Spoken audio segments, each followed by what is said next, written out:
We're here at Busch Gardens, Tampa with Robin Cowie to talk about Howl-O-Scream.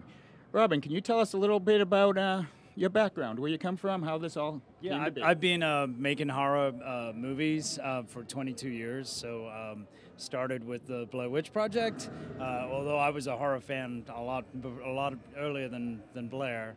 And then I've done 8 movies and 2 TV series, and I just love everything scary.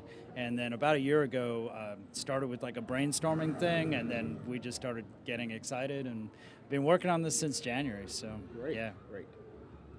Where did your love for horror come from? So when I was a kid, I went for my first sleepover when I was like 9, and the neighborhood's older brother, we were watching Halloween, the movie, and he burst through the screen with a knife while we were watching it. And I've been obsessed with horror ever since. So I'm sure there's like a whole bunch of psychological things that go into that. But yeah, I just always loved, I love the intensity of it. I love to me, there's nothing better than that rush of adrenaline that happens when something really scares you.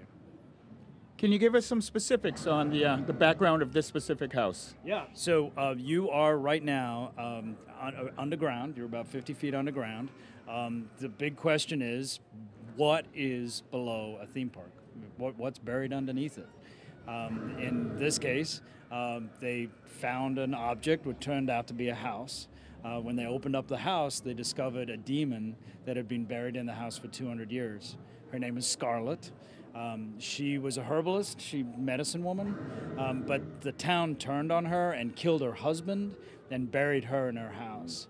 So now when we open it up, she's back for revenge, and she's trying to bring her husband back to life. And so in order to do that, she needs eyeballs, living eyeballs, in order to reanimate her husband. So I'm really happy that we have a volunteer here who's willing to donate his eyeballs to a good cause. It's love and revenge. So, thank you. Really appreciate that. So that's the story. Brent, are you excited to lose your eyeballs? Not exactly, but we'll see where it goes. All right. Can you tell us about any of the maybe surprise technical aspects of the house? Yeah, I mean, I'm a film guy, so I'm usually used to working in kind of the flat screen type space. When we go into a 4D environment, you really get the opportunity to come at people from every direction. So we tried to set every room to be something different. Each time you walk into something, we're trying to have you look at one way and something, so you just don't know where it's going to come from, where it's going to come at you. Definitely integrate a lot of the film type techniques, but then just plainly went for something that would scare me. So Scares are always good. Yes. Any other questions, Brent? What would be the time frame that it took you to develop this? So we started in January, and that was the very first sketches for the theme and all of that. And then we've been working nonstop ever since. And we did it in 3 parks, right? So San Antonio and Tampa and Williamsburg.